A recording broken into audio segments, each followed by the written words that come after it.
Tu me serres très fort dans tes bras et tu m'appelles mon petit canard, mon cornichon adoré.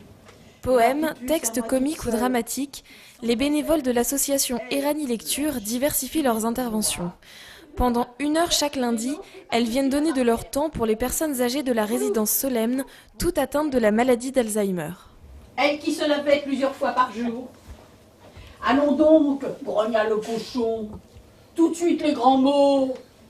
Même si eux n'ont plus tellement en tête nos visages quand nous revenons, mais très vite, ils s'incluent dans le genre de lecture. Et alors ce qui fait vraiment un grand plaisir, c'est de les voir se remémorer des paroles de poésie ou des paroles des chants.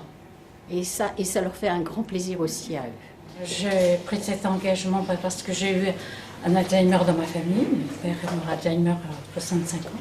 Et c'est une manière de me rendre utile auprès de ces personnes. On apporte quelque chose de constructif pour les malades. Et donc, c'est une manière d'être utile. Voilà.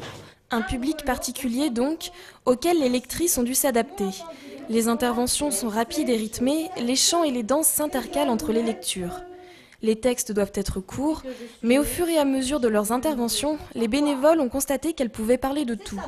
C'est la maison de Solesmes qui les a contactés pour intervenir auprès des résidents. Éranie Lecture en particulier permet de maintenir certaines fonctions cognitives, permet de rester en lien avec des souvenirs du passé, tout en restant également dans le présent, puisqu'Éranie Lecture, les personnes d'Éranie Lecture nous parlent également de l'actualité. Dans la résidence, les 88 pensionnaires peuvent aller et venir et les séances de lecture sont ouvertes à ceux qui le souhaitent. Ces rencontres sont à but thérapeutique, elles leur permettent de faire travailler leur mémoire, mais c'est surtout un moment de partage et de détente pour les résidents. Un air de vieil roman.